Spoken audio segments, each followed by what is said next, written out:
Did you know that in ancient Egypt, pomegranates were buried with the dead in order to aid in passage to the afterlife? Well, last episode I gave you a metaphorical pomegranate as we learned all about the pomegranate and its connection to blood, to death, as well as its connection to life and beauty and love and lust and fertility. We heard about some of the stories harboring these themes that directly involve the pomegranate, and we began to touch on its history with one of the most well-known mythological figures to date, Persephone. So, holding our pomegranates of knowledge, I invite you to join me and descend further into Persephone's world. Today, you and I are going to take a journey to the sacred temple of Persephone, and holding our torches, we will journey down the stone steps all the way to her home in Hades to uncover the truth and the magnificence of Persephone. Persephone's story is one of sovereignty, of lust, of power. It's also a story of transformation, divine knowledge, and transcending death. It's so much more than a story to explain the seasons or to express a maiden stepping into womanhood. Her story is a testament to the intentional erasure of powerful women throughout history, and how women with power have long been a formidable foe to the patriarchal society in which we still currently reside. So, how did this ancient and formidable goddess and her history become so twisted? What are her true roots? What is her real legacy? Well, today, you and I are going to find out together. Persephone is a lot of things. She's queen, she's psychopomp, she's muse, she's infernal alchemist, she's the driver of souls, and, like in the pomegranate episode, we found out that she is tied to the very lifeblood of the earth itself, and so much more. So, let's adorn ourselves in this sacred hymation. I've brought one here for you. Here you go. I've got one for me as well. And if you don't know what a hymation is like the Greek version of a toga. They were a little lighter than the Roman versions. And today, the ones we're going to be putting on are made of purple and black cloth, which were the colors that the priests, priestesses, and priestesses of the cult of the two Demeters, which we'll talk about later, wore. So yeah, in Demeter and Persephone's temple, they wore purple and black. And we are going to don this purple and black, and we are going to veil our eyes in black charcoal. And together, we will go light torches and enter the temple of Persephone. Are you ready? Okay, let's go.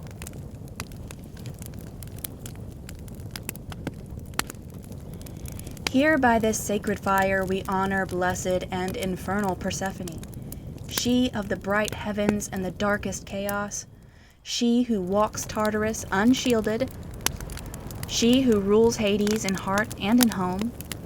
Blessed is thy Dhyera, knowing one, sacred fruit-bearer. Blessed is Persephone. I welcome and honor the great goddess and dedicate this space, out of space, to her. Long reign the Queen of Hades, and long reign Persephone.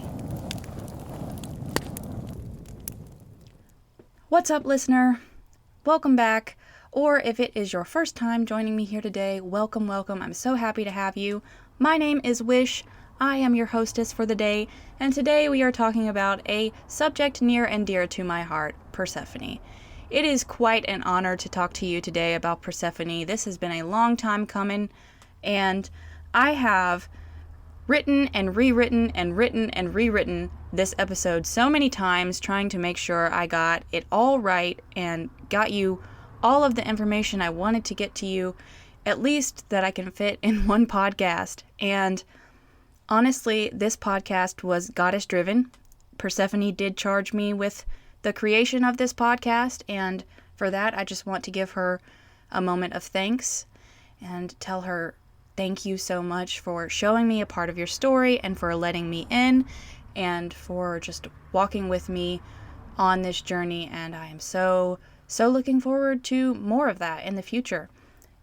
It has truly been an honor to learn about her and to do a deep dive and find what doing a deep dive into her story has helped me learn about my personal story. And that is really the magic I want to share with you today.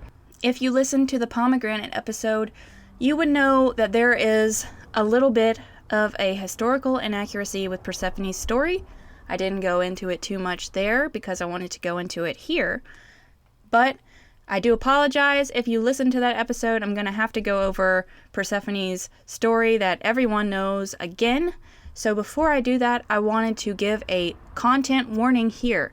Today's episode is not suitable for those under the age of 18 because we are going to be talking about themes that involve sexual violence and sex in general, as well as some other mature themes. So I do ask that if you are a listener 18 years or younger, you get a parent's consent before you listen to this episode.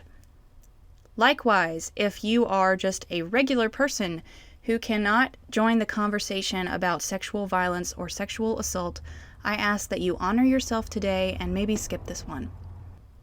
That being said, let's get into it. So first, when you're talking about Persephone, you have to address the elephant in the room. And that is that the story that everybody knows about Persephone is kind of a harsh one. So what is that story? Let's go over it real quick. And I'm just going to give you like the Cliff Notes version, okay? So basically what happened is Demeter had a child, and that child was Persephone. Persephone was amazing from the get-go. She was graceful, she was cute, she was so intelligent, and just absolutely charmed every single person that came into contact with her. So Demeter immediately knew that this was going to be an issue, and before Persephone was even a teenager, she had a bunch of suitors asking to be her husband.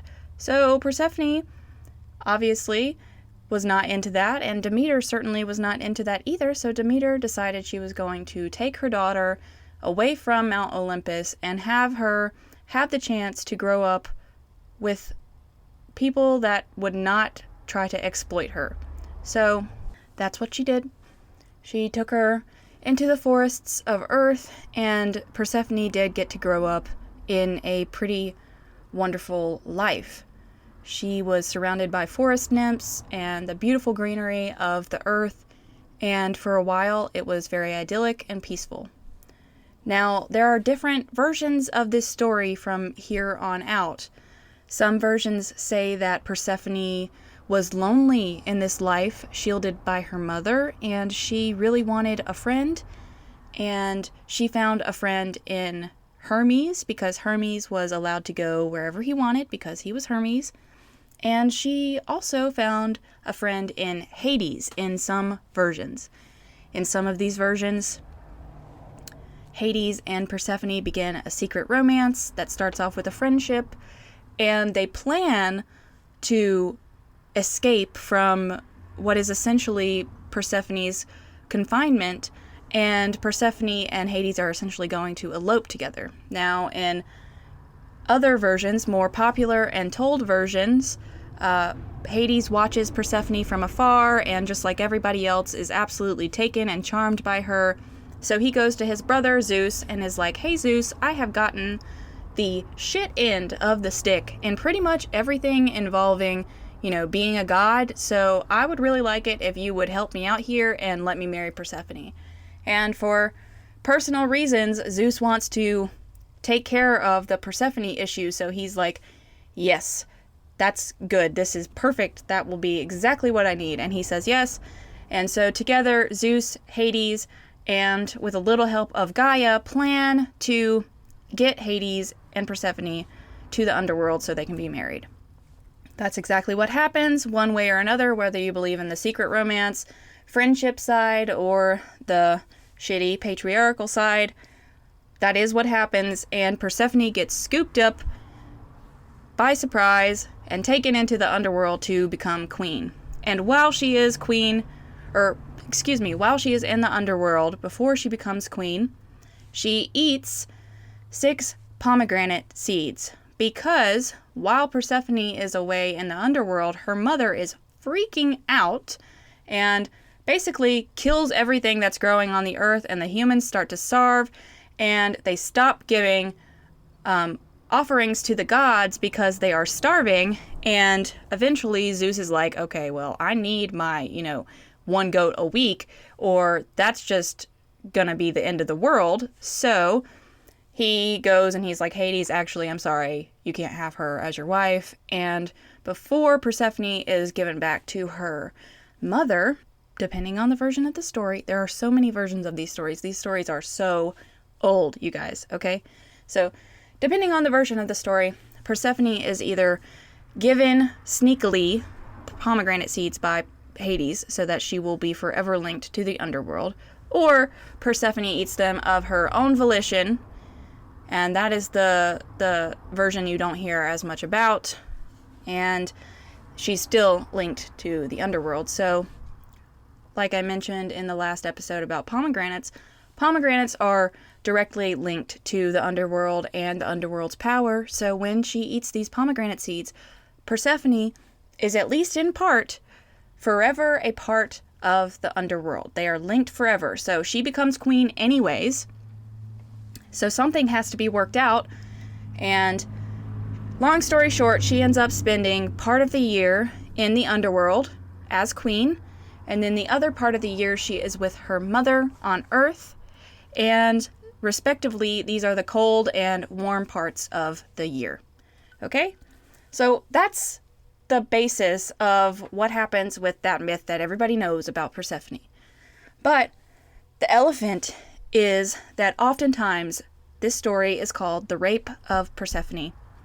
And today I want to fix a historical fallacy, in my opinion, about us using that title as the title of this myth. Because in the actual Greek translations, at least from actual classical periods, when this story would have been told through worship of the gods, that is incorrect. That is an incorrect translation. And the actual translation is the abduction of Persephone. Because when Hades scoops Persephone up in all of the versions of the story, he scoops her up quickly and takes her by surprise, which is the abduction part. And the word they use directly translates to takes her by surprise quickly.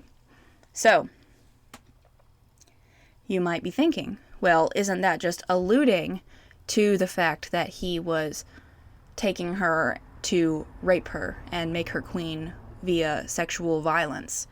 And no, that is actually not correct, because while the Greeks and Romans had very different opinions on, well, maybe not so much, we're still super in the patriarchy here, but it was very much so a man's world, and violently so in classical Greek and Roman society. So you might think that naturally that was what they were alluding to, but they did understand what rape was. They did understand what sexual violence was. And while they might have thought it was more okay than we do now, they actually had a conjugation for words that were alluding to the act being an act of sexual violence. And that conjugation was BIA, at least that's how we would recognize it in English when we were translating it. And that conjugation added on to the end of a word or a sentence or something like that would be what you would use as the reader to allude to that act being an act of sexual violence. And in the other older, translations of Persephone's story, the abduction of Persephone, we do not see this conjugation tacked on to the end of the word abduction that they used for abduction, which would from a scholarly point of view, if you're just translating it directly as they meant it, that would not allude to the fact that Persephone was actually raped. It would only tell you that she was abducted, and that gives you no more insight into why or how, etc. of the abduction. So now that we've fixed this historical inaccuracy on the abduction of Persephone, it's really easy to see how it would be way easier to believe in a secret romance version of the story of Persephone and Hades. Or a story where Persephone had more autonomy in the choice to stay in the underworld than modern tellings of this story would lead you to believe. And I personally think that it is extremely disgraceful and rude to such a powerful deity that we have been telling her story completely wrong, and also painting a really negative picture of her marriage. Because rape and abduction, while neither one are necessarily desirable, one is significantly more desirable than the other. And taking that power away from Persephone for thousands of years, whether you are just a, person who dabbles in mythology, or whether you are a anthropological scholar looking at these stories, it is really disempowering. And I am putting the power back in our hands and in Persephone's hands today by fixing this, here and now. I also want to address that it would be pretty flippin' rude of anybody that is partaking in deity work with Persephone to offer Persephone pomegranate seeds if you have been thinking this whole time that she was raped and forced to stay in the underworld via eating pomegranate seeds. The pomegranate seeds would have been the allusion to, her becoming queen, her losing her virginity or autonomy and becoming Hades' wife, connecting her to the underworld forever. The pomegranate seeds would be the entire metaphorical wrapping up of that whole awful situation she was in.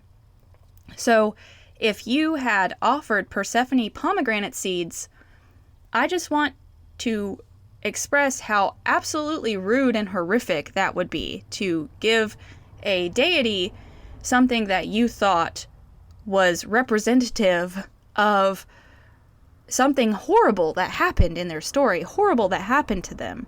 So if you are a person coming to this podcast who has worked with Persephone and offered her pomegranate seeds thinking that she was raped and not abducted without sexual violence, I want to encourage you to humbly light a candle for her and apologize and express that you now understand the truth of her story.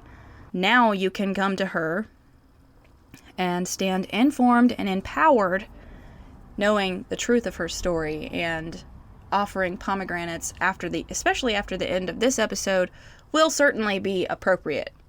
But I just want to encourage you to humbly apologize if that has been you. And I will get off my soapbox now, but I just wanted to make sure that I was, doing her justice in making sure that I stood up for her in that way. All right, so Persephone ate the pomegranate seeds in the underworld, which, if you listened to last episode, you know my argument for the pomegranates being the actual fruit of knowledge or forbidden fruit. So, one way or another, she eats the fruit of life and death, and in turn she becomes a liminal deity, or a deity of both life and of death. And historically, deities that hold dualistic functions are pretty powerful, so the eating of the seeds is a really big deal for Persephone. And once she does this, she goes from maiden to queen, or Kore to Persephone. And Persephone itself means the destroyer. It's a title, not like a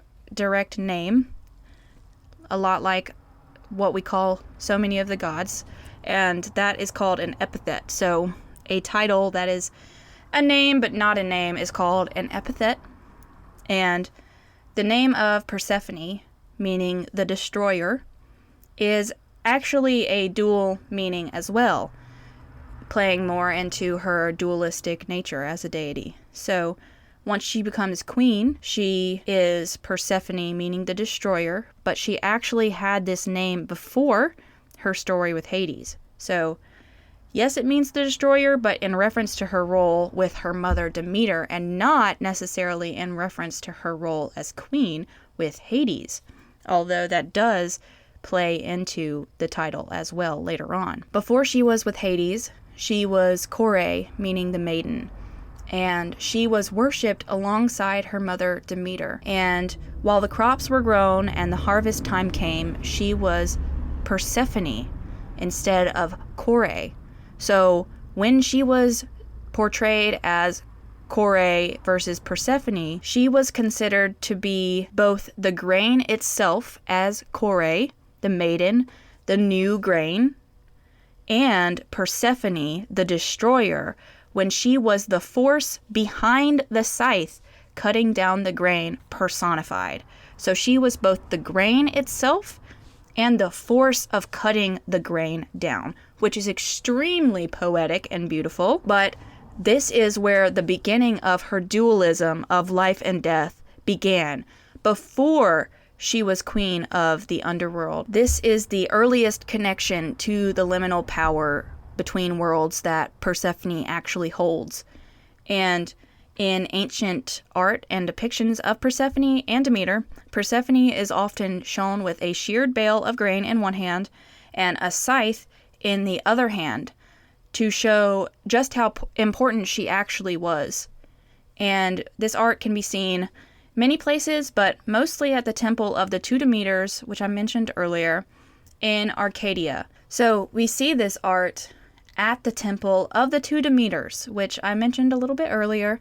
And these temples at Arcadia and Eleusis predate Persephone's crowning as queen of the underworld. So, what does that even mean? What did that worship at these temples look like? Well, at the temple in Arcadia, she was a duality deity, maiden of spring, and maiden of the dead, i.e. the force behind the scythe. And the force behind the scythe, which kind of brings up imagery to me of like the Grim Reaper and whatnot, connected her to the dead. So here we have her being both a life deity with her connection to grain and a death deity.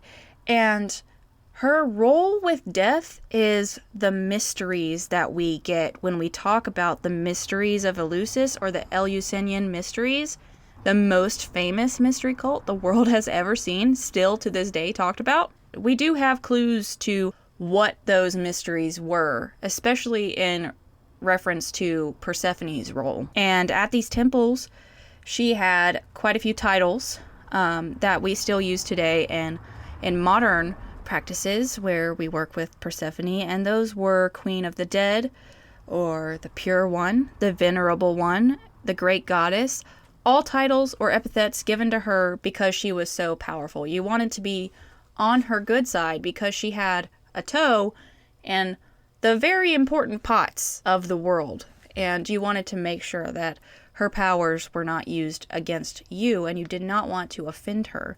So titles like the Great Goddess or the Venerable One or the Pure One were used in order to show respect. In fact, Persephone's role as a dualistic deity goes back even 300 years before the classical religion of Greece started swirling about with her story of becoming the queen of the underworld, with the Temple of the Two Demeters, or the two goddesses. And this was the temple in Arcadia. The temple in Arcadia preluded the temple at Eleusis, or the Eleusinian mystery cult. So 300 years prior to, the modern canonical Olympic gods mythology, we had Persephone in Arcadia being worshipped as one of the two Demeters in a very primordial grain earth worshipping religion. And she held the title of Despoina, at this temple. Despoina translated to the lady or the mistress or the knowing one, and this is a big clue as to what her role in the mysteries were. And from what we understand based on all of the clues, it was Persephone's role to enlighten and initiate into what happens after death. And this was done through a various number of rituals and rites and what have you. But to make it a long story short, a nutshell situation, this is what she did in the mystery cults. Again, tying back to her power as a liminal deity between life and death. Even more adding to her dualistic nature, she was worshipped with her mother, side by side. Her mother was considered to be the force that made the plants want to grow. And I think that is very beautiful. The personification of the actual growing of greenery was who her mother was considered to be personifying, which is just so poetic to me. And I really feel like I could not talk about Persephone without mentioning how beautiful her mother's role was. And just like so many different mythologies about deities, her mother and Persephone were not necessarily two different beings. Persephone was actually probably more likely an aspect of Demeter that gained more popularity throughout the years, and through that became her own deity, right? Because gods, especially in Greek and Roman pantheons, did not necessarily follow human rules when it came to procreation and whatnot. Like, you could have a daughter that wasn't necessarily your daughter, but was an aspect of you that you had brought to life because you are a deity and you are of creation, creating creation. Does that make sense?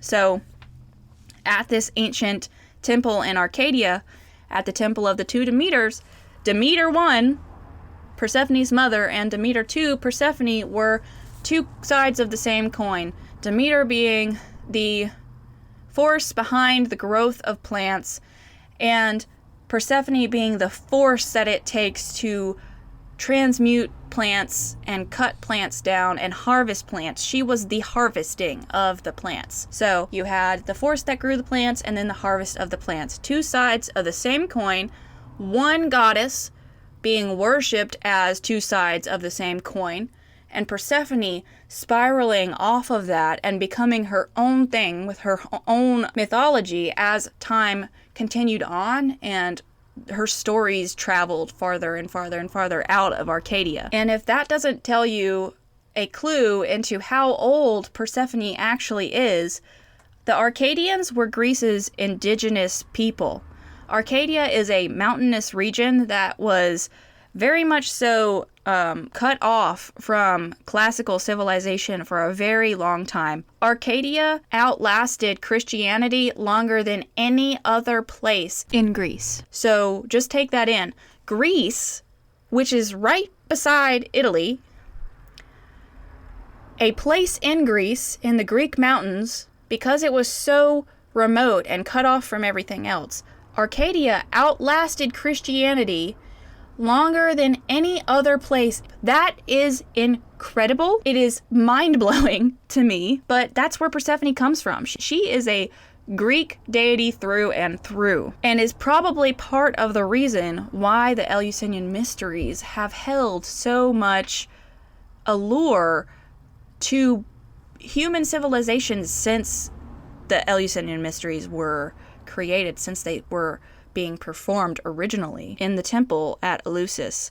And the Eleusinian mysteries were inspired by the Arcadian mysteries that were taught at the temple of the two Demeters in Arcadia. So they prelude the Eleusinian mystery cult. So Persephone has been around for a very, very long time before she became queen of the underworld. And she actually has ties to the underworld before becoming Hades' queen, but patriarchal society and whatnot, she had to have a husband to give her the credibility. However, if you pay attention to how many stories we have of Persephone making really big administrative decisions in the underworld, you can start to see just how much power she actually had versus the power that Hades had.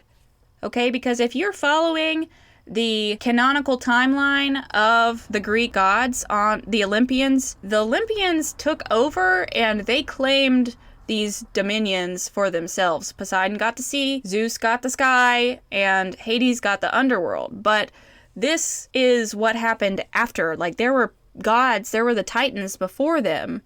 And also in ancient Greek and Roman civilizations in the classical period, there was a wide acceptance of other gods being very real and very much powerful as well.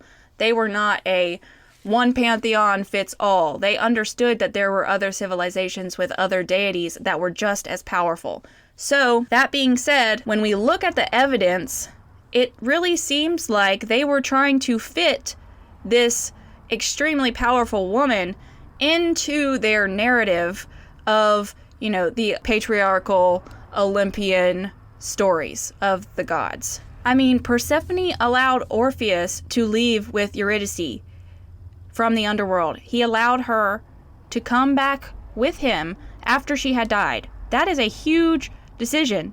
She also let Sisyphus take home his wife from the underworld. She's allowed people to swap souls. She regularly intervenes with the death of heroes she favors, and she even lets Hercules take Cerberus to complete his last ordeal. She lets him take the dog. She's just like, yeah, you can take him, as long as you bring him back. Where the hell is Hades in all these decisions? It doesn't matter, because Persephone was more powerful than him. She was beloved, she was powerful, she was revered and feared, as she should be. So, I want to dive a little bit further into how much influence she actually had over pre-classical Greece and Rome, okay? And to do that, I want to take a look at who Persephone's children were. Remembering that children were not necessarily like humans would have children, but were potentially aspects of the deity who was deemed the parent, okay?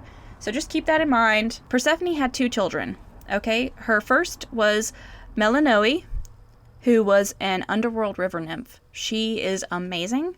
I love talking about her. I love working with her. I've worked with her quite a bit, actually. And she is just badass in every sense of the word. So let's get into talking about her. She's an underworld river nymph, which, first of all, who knew that those existed? Did you? Because before I started working with Persephone, I did not know that those were a thing. But I love that those are a thing. That is, you don't get more badass than being an underworld river nymph. I cannot be convinced otherwise. It will not happen. Melinoe's titles or epithets include, but are not limited to, Bringer of Madness, Queen of Ghosts. Queen of Ghosts. That... Please put that on my gravestone. Queen of Ghosts. That is so epic.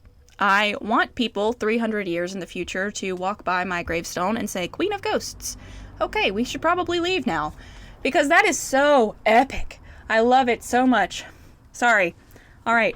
So yeah, she was the bringer of madness. She has poetry about her coming into the human realm and having a trail of ghosts behind her. And she would visit you and she would bring on nightmares or, visions. She would cause you to go insane in one way or another. If you were not on her good side and she was coming for you on purpose, you better be afraid, right? She had this saffron cloak that flowed behind her that dissolved into her trail of ghosts that were following, clawing at their necks and their eyes and their hearts and the ground, trying to escape the madness that she had brought to them. And that is so cool. But the poetry that talks of her doing this, that speaks of her being saffron cloaked, the saffron cloak is actually a allusion to her being connected to the moon and how this would happen after dark. There was a large superstition that certain deities and their chthonic sides or their dark sides would do things in the night. There are only 2 deities that have ever been called saffron cloaked, and that is Melinoe and Hecate, which Hecate is also my girl, and I want to talk about her as well, but that's not who we're talking about now. But they are the only two deities who have been given saffron cloaked as a tribute to their power. And it does refer to their connection to the night or the moon, and probably refers to like a actual halo rather than a cloak. What did Melinoe do though? Like, what was her MO other than bringing nightmares and madness to people? Well, she was the overseer of propitiations or atonements for the dead in the underworld. Just like Christianity has sects like Catholic and Baptist, so did the ancient Greek religions. So if you haven't listened to last episode, do give it a listen so you can know more about what I'm talking about. But Melinoe, that's what I call her. I know it's Melinoe, but I call her Melinoe in my head every time. So if I switch between those, that's why. Melinoe is the product of that seduction of Persephone by Zeus. And sometimes she is conflated with an aspect of Hecate because all the gods have different epithets. Melinoe is an epithet given to Hecate, okay? So scholars vary when it comes to what Melinoe actually means, but in Greek it most likely means dark-minded. Like I say, there is other meanings, but dark-minded really fits no matter where you put it. So this being said, Melinoe wanders with a train of ghosts, and she oversees offerings to the dead with this constant train of ghosts behind her when she is fulfilling this role.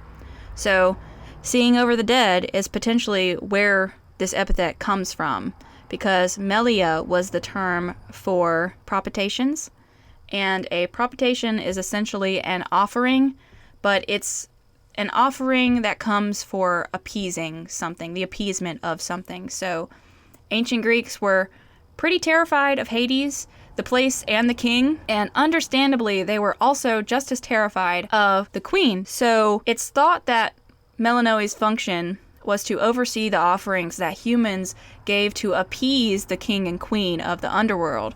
So they did not send them into madness or despair, or even offerings they gave to shed favor on them in the afterlife. Looking at the fact that Melinoe upheld a very important role over the dead in the underworld, which is like something a queen might do. A queen would definitely oversee the offerings to the king and queen, right? You could probably safely assume that rather than being an actual daughter of Persephone, Melinoe could have been viewed as an aspect of Persephone, like I talked about.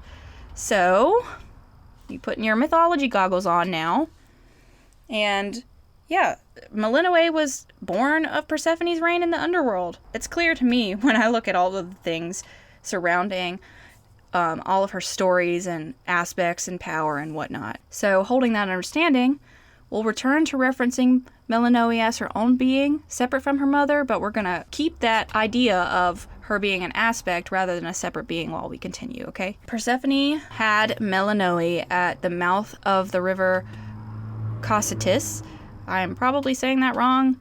I don't speak Greek. That's okay. Cocytus is the river of lamentation.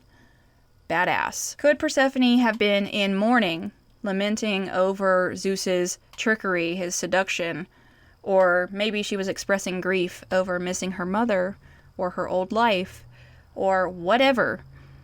Maybe she was at the mouth of the river Cocytus, the lamentation river, lamenting, and she unlocked a new version of herself. A version she had to acquiesce to embrace the power that she now had as queen of the underworld. Anyway, this river, the river Cocytus, is one of two underworld rivers that helps to pass judgment on the dead. And there are a bunch of underworld rivers, and they're all really interesting, but for now we're just going to stick to learning about these two. How do they pass judgment? Well, I am so glad you asked.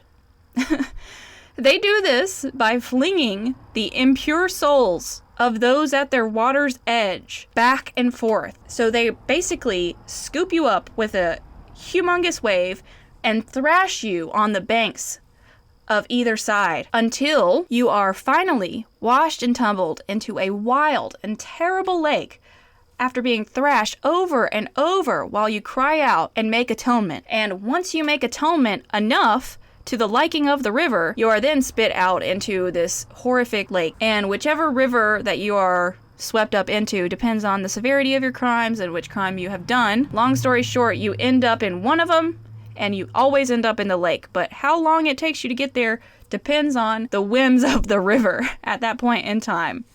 So if you don't make atonement to the liking of these rivers, then you could be thrashed back and forth forever. That is very creative. That is a very creative way to atone for your sins. Looking at you, Christians. I'm just saying. That is... I love it. I love the darker side of mythology. I find it fascinating, and it never gets old. Now that we know how they pass atonement, let's address the fact that every single river in the underworld has its own nymphs. So, the river Cocytus, being the river of lamentation, had lamentation nymphs. Again, underworld river nymphs. That concept is just amazing to me. I love it so much I cannot express in words. And the underworld nymphs actually predate Persephone's crowning as queen of the underworld as well. And supposedly, they were a gift to Hecate from Zeus to accompany her while she wandered the underworld.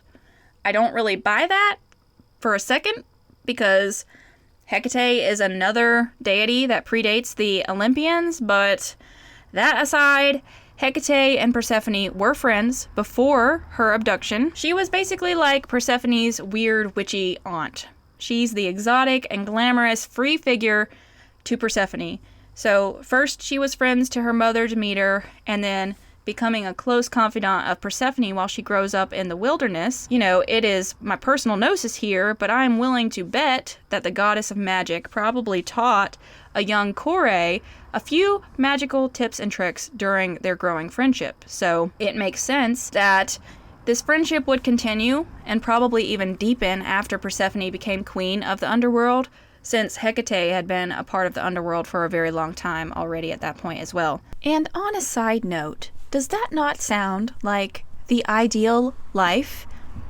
Being away from everybody in the woods, in the beautiful, lush greenery, wild, mountainous woods of mountainous Greece, surrounded by wood nymphs and river nymphs and flower nymphs, just doing your thing, living a hippie life, surrounded by no one that means you any harm whatsoever, free to frolic by day, and by night you go out and you meet your witchy aunt by star-filled waters and learn things like magic and necromancy and transformation magic and trance work and things like that.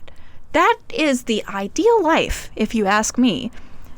Just throwing it out there. Anyways, it's, our job here, a ton of years into the future, to put these puzzle pieces together to see the full, robust picture of the actual stories of these deities, which is my favorite thing to do.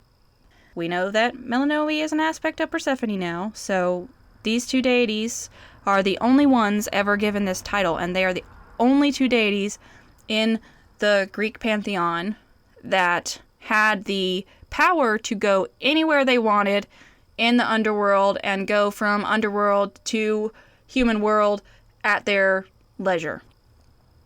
I have here a hymn to Melinoe, and I want to read it to you because I think that it is interesting. All right, here it is. I call upon Melinoe, saffron-cloaked nymph of the earth, whom revered Persephone bore by the mouth of the Cocytus river, upon the sacred bed of Cronian Zeus, in the guide of Pluton Zeus, and tricked Persephone and through wily plots bedded her. A two-bodied spectre sprang forth from Persephone's fury. This spectre drives mortals to madness with her airy apparitions, as she appears in weird shapes and strange forms, now plain to the eye, now shadowy, now shining in the darkness, all this in unnerving attacks in the gloom of night. O goddess, O queen of those below, I beseech you, to banish the soul's frenzy to the ends of the earth, show to the initiates a kindly and holy face. This hymn is meant to placate the terrifying and powerful Melinoe. And it also shows you what I was talking about, with the gloom of night. it was very much so believed that this stuff, the bringing of madness and whatnot, came in the night. So this hymn is begging Melinoe to send away those unkind demons and souls and ghosts and spirits that bring all of the bad things in the night, and also beseeching Melinoe to not do so herself. And really quickly before we move on, I want to mention how badass she looks, Melinoe. She's supposedly all white on one side and all black on one side, which is where in this hymn you hear a two-bodied specter sprang forth from Persephone's fury, which is, that line itself is where I am pulling my speculation of Melinoe being born from her emotions on being tricked by Zeus, and thus her becoming pregnant and giving birth to this fearsome version of herself. But that two-bodied specter bit is talking about Melinoe being half white on one side and half dark on the other side. So she's supposedly ghostly and, shining and glowing like you would expect a ghost to be in the moonlight, so to speak, on one side. And then on the other side, she holds the darkness and chaos of the darkest pits of the underworld of Tartarus and of the universe and the blackness of space. She is very much so, even in this version of her, a dualistic deity. This time, she is just dualistic in the realms of the underworld and the darkness and the dark power of the underworld. And I love that. Hopefully you do too. I love learning about how darkness expresses itself through human perception. This hymn would have been used to placate her, to give her offerings or reverence, to make sure that you stayed on her good side, because it was a superstition that you did not speak Hades and Persephone's name out loud, out of superstition, especially in the darker parts of the year. So when Persephone was with her husband in the underworld, she was afforded this superstition. They would instead use, flattering titles like Great One or Venerable One or Melinoe, and this was done for both of them if they were doing it at all. It was only in very rare occasion that you would need to give an offering or petition to the king or queen in the colder, darker parts of the year. And if you did have to do that, it was done so with great care and extreme respect on the side of kissassery to, show that you were seriously doing your best to recognize how powerful they were.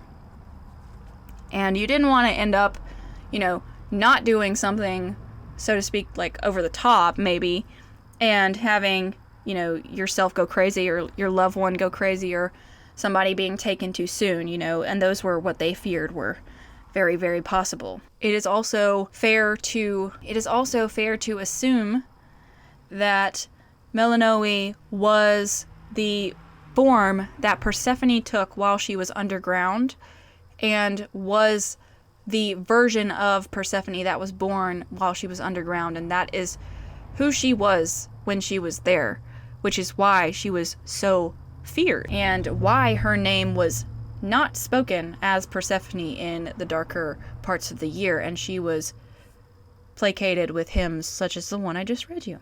So, that is all I got for you on Melinoe, but Persephone had another child, and he has just as epic of a history as Melinoe does, if you can believe that. So, his name is Zagreus, and he is in the Orphic tradition of classical Greek religion. So, his father is both Zeus and Hades as well, because it was in the Orphic tradition. And in the Orphic tradition, they were dualistic, and they were two sides of the same coin as well, to simplify it for our purposes today.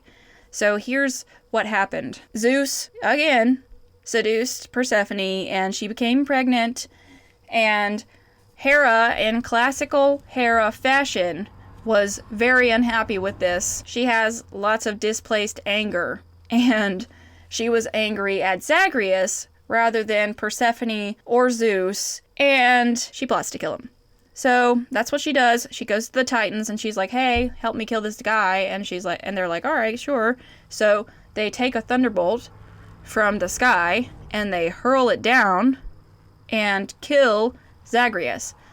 But Persephone catches on to this plan because this is, typical Hera, honestly. So before Zagreus dies, Persephone manages to get his heart out of his body, and she puts it into a human woman named Semele. Zagreus dies via the lightning bolt, and from the ashes of Zagreus's body, humanity is born. Humans spring up.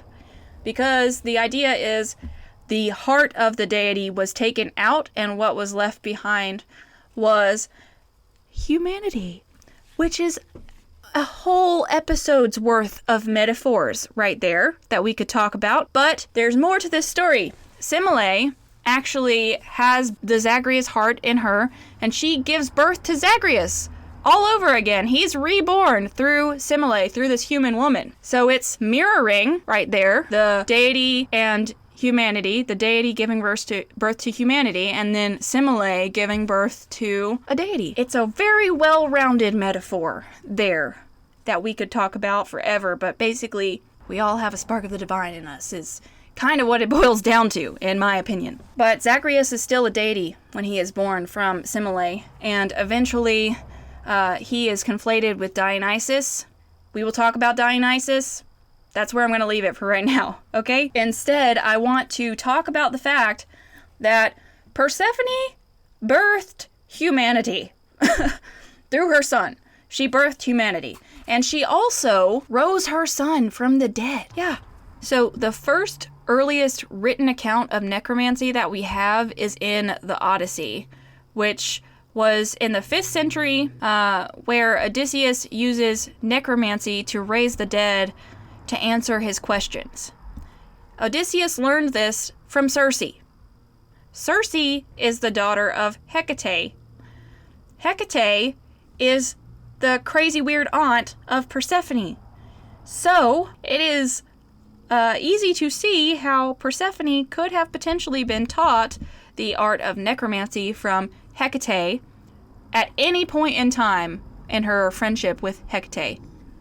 But regardless, she is the earliest necromancer we have, even if it's not directly expressed as her performing an act of necromancy of raising the dead. That is what happened, which is badass. This reason, precisely, is why I called her Infernal Alchemist earlier, because over and over and over again, we see Persephone taking the energy and magic of the underworld, be it the pomegranate seeds or the heart of her son she knew was about to die, and turning them into something else, something other. She transmutes that darkness.